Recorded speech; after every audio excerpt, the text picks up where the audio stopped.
Everyone in Nigeria knows a lot of Fulani people who have been harassed, threatened, and attacked. Initially in the western part of the country, now also in the eastern part of the country. It's quite possible some Fulani communities are either hiding or running away from individuals and communities that have taken the law into their hands and decided that they don't want to see the Fulani anywhere in Nigeria. Nigerians living lawfully,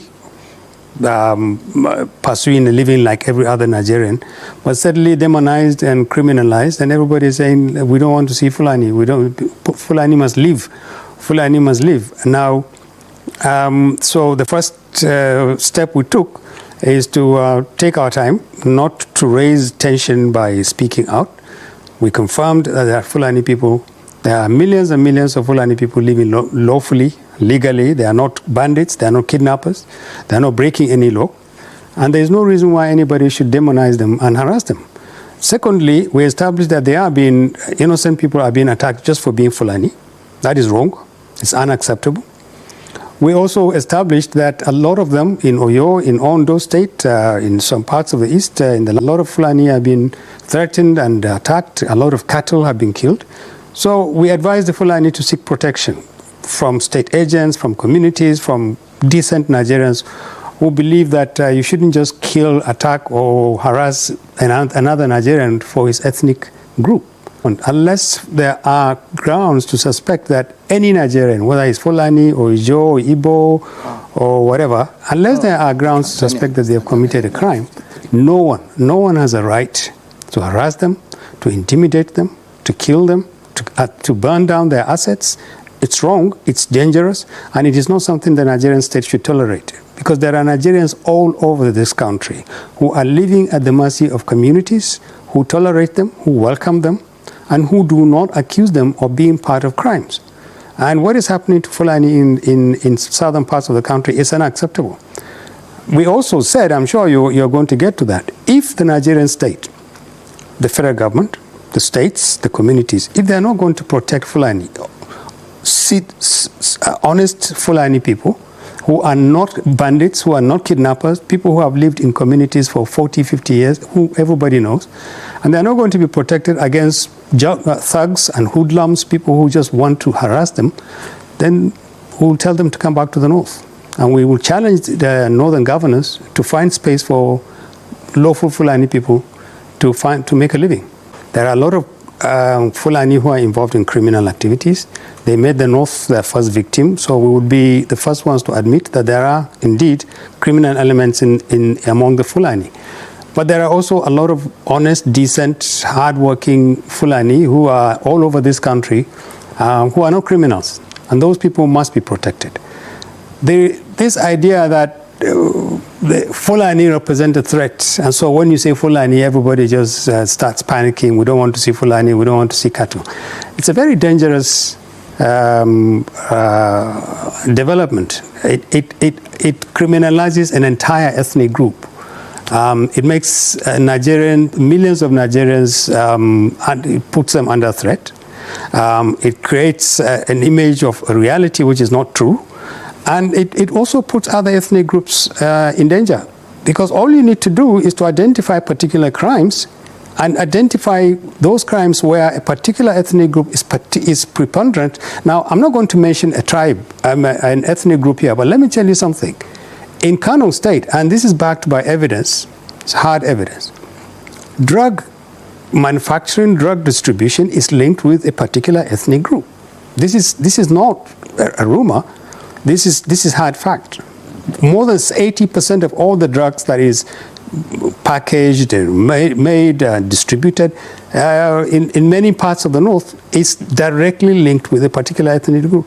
Should Nigerians go around saying everybody who is a member of that ethnic group is a criminal, is involved in drug making? There are millions and millions of Nigerians all over this country. If we begin to demonize people and say, as soon as we see a particular person from an ethnic group, we profile them and we link them up with a crime. Now, I was listening to the Ari Onako Kamfo there, and he's talking in generic terms about Fulani. Fulani have been in southern parts of the country for longer than 100 years, long before even colonialism. There's no community which doesn't know Fulani. They've known them as honest people. They've known them as hardworking people. And when you hear people like this saying, oh, we see a new Fulani, we see a new Fulani. Yes, there is some infiltration in among the Fulani. We accept that. We also believe that it is the responsibility of the state to identify that infiltration. It's not up to any ethnic champion. It's not up to anybody. People cannot assume responsibilities for the responsibilities of the state. It is the Nigerian state who should fish out, whether Fulani or whoever, who is a criminal and who should determine that. But if people start usurping responsibilities of the Nigerian state and chasing Fulani and saying, we don't want to see you here, pack and leave, burn down their homesteads, burn down their cattle, harass them, kill them, that is not acceptable. This country needs a completely different type of leadership. Look, we are where we are today because for the last 10, 12, 15 years, a trend has been in motion where more and more citizens have become marginalized, threatened, pauperized, because the Nigerian state has completely broken down. Citizens are not being protected. The economy is shrinking. Our leaders are after power. They are not interested in governing citizens.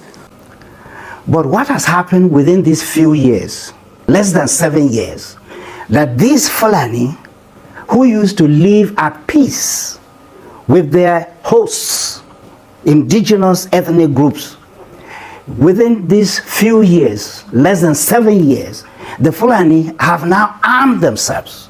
They are well armed. Okay, so they go with sophisticated weapons. Now, what are they doing?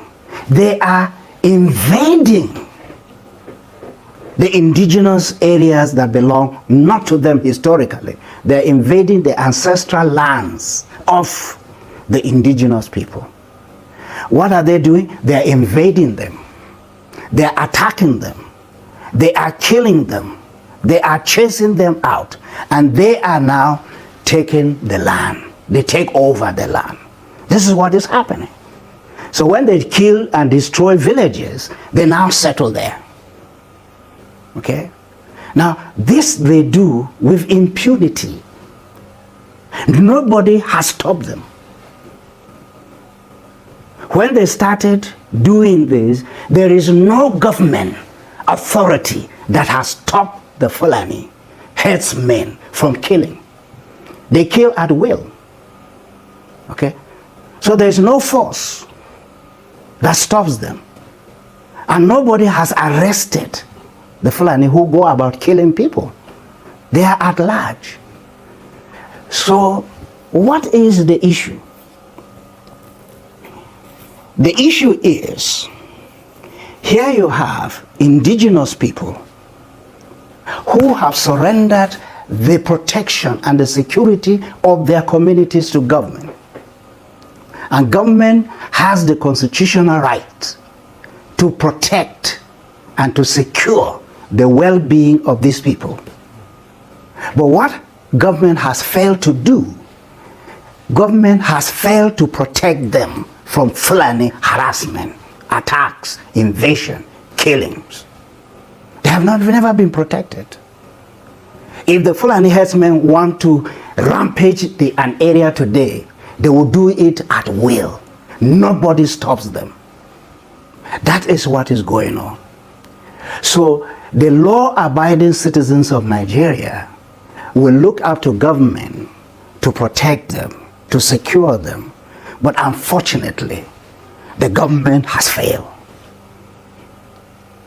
That is why some Nigerians are beginning to create a new narrative. And what is the new narrative? The new narrative is that the Fulani headsmen are well connected in government. And that is why they are able to do all these things and nobody has stopped them. My people, welcome back. This issue will be say okay they get for this country, but this Fulani matter no be matter. We everyone go dey use and play na big again because of the way all these Fulani guys they support them. If you look at the first person where we see he talk for inside this video, he talk and say since southerners now don't want Fulanis to stay for their land. Wey be say okay, they always blame Fulanis in everything wey be say happen. Since they no want am with that, dem they go carry them back to Kano. Na wetin e talk. And me I pray make that thing wey be say e talk, since that time me come work now, me come carry them now, because all these people wey be say we dey show una for here na people wey make Fulanis get strong leg for this country. Na be that. Now why we keep exposing those people wey be say okay, they no wan make this country elevate for una know say okay, ever since wey be say we dey for inside this country wey be say okay, Fulani guys dey kpai many people up and down. Omo, these people nothing concern them, because they no dey kpai their own children. All their own children wey dey talk, dem dey abroad. And if you look at this one wey be say dey show for my screen, and I don hear how the man talking, you know say okay, this man na southern man na him be. Na only people wey be say okay, they dey southern as well, they dey south, I mean, that them be the main people wey be say dem dey know wetin Fulanis dey do to the people.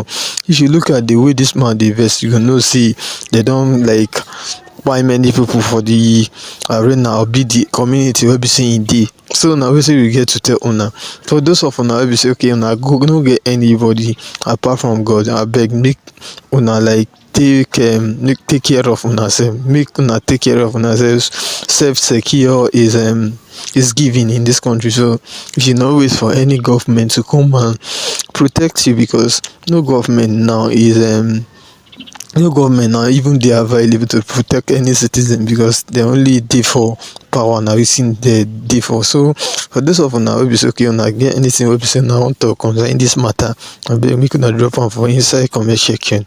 And also if today is your first time, please kindly like our video, share, and also subscribe. Thank you.